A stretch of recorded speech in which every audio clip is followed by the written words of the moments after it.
Hello everyone, welcome back to my YouTube channel. ಸ್ನೇಹಿತರೆ, ಇವತ್ತು ಒಂದು ಫೇಸ್ ಪ್ಯಾಕ್ನ ತೋರಿಸ್ತಾ ಇದ್ದೀನಿ.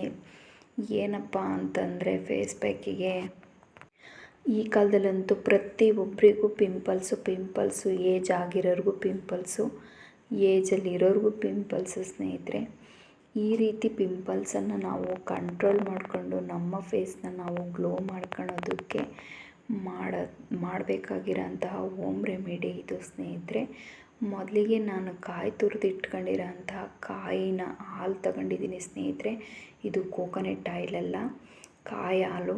ಅದನ್ನು ಸ್ವಲ್ಪ ಹೊತ್ತು ಬಿಟ್ಟು, ಒಂದು 2 ಅವರ್ ಬಿಟ್ಟು ಆನಂತರ ಈ ರೀತಿ ಆಗಿದೆ. ನೀವು ಹಿಂದೆಲೇ ಬೇಕಾದರೂ ತಗೊಂಡು ಅಪ್ಲೈ ಮಾಡ್ಬೋದು. ನನಗೆ ಅದನ್ನು ತೆಗೆದಿಟ್ಟು ಟೈಮ್ ಇರಲಿಲ್ಲ, ಹಂಗಾಗಿ ನಾನು ಅಪ್ಲೈ ಮಾಡೋಕ್ಕಾಗಲಿಲ್ಲ.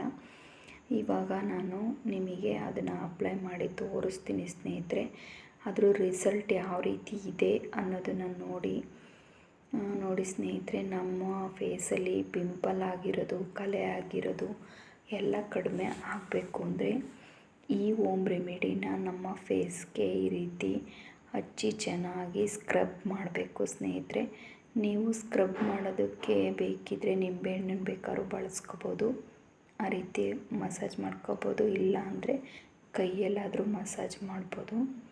ಈ ರೀತಿ ಚೆನ್ನಾಗಿ ಮಸಾಜ್ ಮಾಡಿ ಫೇಸ್ನ ಆಪೋಸಿಟ್ ಡೈರೆಕ್ಷನಲ್ಲಿ ನಾವು ಮಸಾಜ್ ಮಾಡಬೇಕು. ಸ್ನೇಹಿತರೆ, ಈ ರೀತಿ ಚೆನ್ನಾಗಿ ಮಸಾಜ್ ಮಾಡಿ ಒಂದು 10 to 20 ಮಿನಿಟ್ಸ್ ಬಿಟ್ಟು ಅದು ಆರ್ಕೊಳ್ಬೇಕು. ಸ್ನೇಹಿತರೆ, ಆರ್ಕೊಂಡ್ಮೇಲೆ ಅದನ್ನು ನೀಟಾಗಿ ಫೇಸ್ನ ವಾಶ್ ಮಾಡ್ಬೋದು. ನಿಮಗೆ ಬೇಕು ಅಂದರೆ ಸೋಪಲ್ಲಿ ವಾಶ್ ಮಾಡಿ, ಇಲ್ಲ ಅಂದರೆ ನೀರಲ್ಲಾದರೂ ತೊಳ್ಕೊಳ್ರಿ, ಅದು ಹೋಗುತ್ತೆ. ಈ ರೀತಿ ಚೆನ್ನಾಗಿ ವಾಶ್ ಮಾಡಿದ್ಮೇಲೆ ನೋಡಿ ಸ್ನೇಹಿತರೆ, ನಾನು ವಾಶ್ ಮಾಡಿದ್ಮೇಲೆ ನನ್ನ ಕೈ ಯಾವ ರೀತಿ ಕಾಣ್ತಿದೆ, ಎಷ್ಟು ಗ್ಲೋ ಆಗಿದೆ ಅನ್ನೋದನ್ನು